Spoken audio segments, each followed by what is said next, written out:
Hi, this is Kaleem of MarketPhotography.com.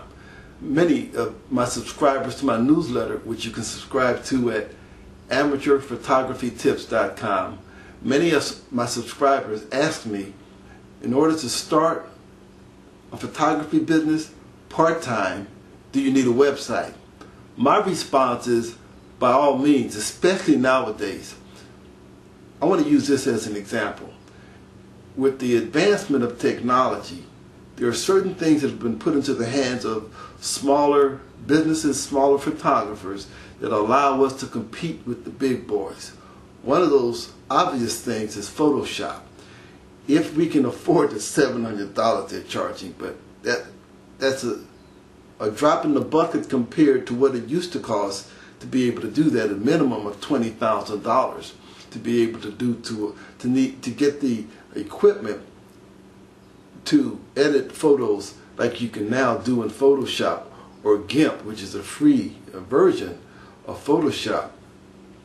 It puts power in the hands of we individual photographers that really allow us to compete with the big boys. And it's the same thing with a website. It is important that you recognize that if you want to increase people's awareness of you and your work. One of the challenges many photographers have is we put so much emphasis in making sure that our website is aesthetic and looks pretty, which is nice.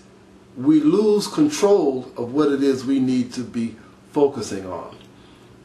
Often, other photography websites are designed to impress other photographers. If your customers or your potential clients are other photographers, that's great. But for most of us, consumers are our customers.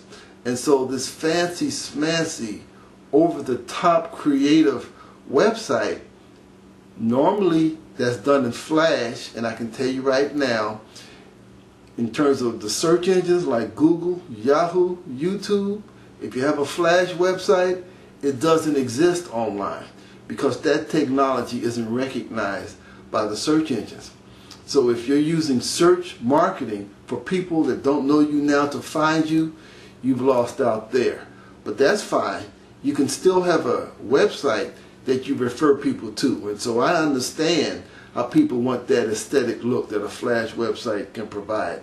I just wanted to point out that challenge that you might have. At this point, I prefer WordPress websites.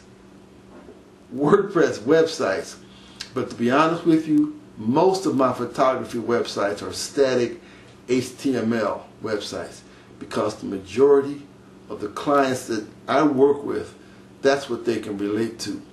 And when they go to my photography website, I make sure that they find what they're looking for, and also that I'm easy to contact, whether through my email, telephone number, and often I have answers to questions that many people that contact me, I have those answers already on my website. A website is critical to any business success these days, but especially a photographer. If I've set this video up correct, there's a link below of how you can get your website reviewed. One of the things that I do is I market websites, I build websites for others. I build websites every week. But even with those skills, as I look at my own website, I have blind spots. I thought I could see everything, but in terms of what I'm sharing with you, I have blind spots.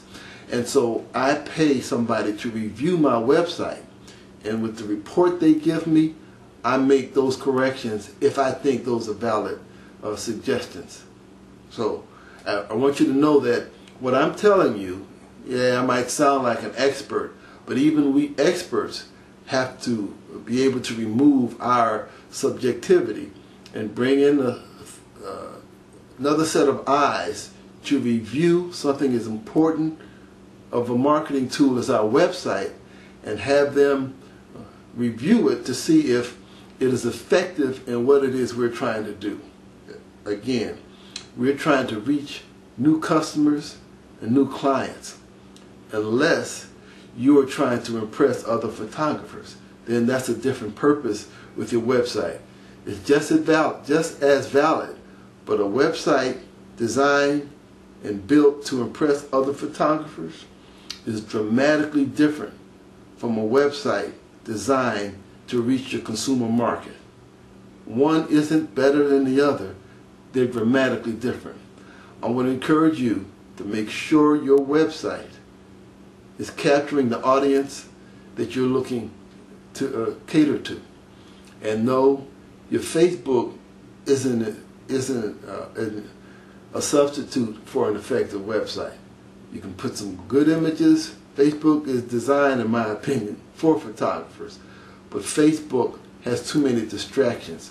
And so your potential client, while they will visit your Facebook page, with all the other ways of getting off, they can click and leave your page. Your website is just about you and your photography. You want your visitor to your website to know, like, and trust you, and call you when they need a good photographer. I hope you found this lesson valuable. I would encourage you to subscribe to my newsletter at amateurphotographytips.com and visit my website, marketphotography.com. Remember, no matter how good your photography is, no matter how good you are as a photographer, photos just don't sell themselves. Photography marketing does. Keep shooting. Thanks for watching.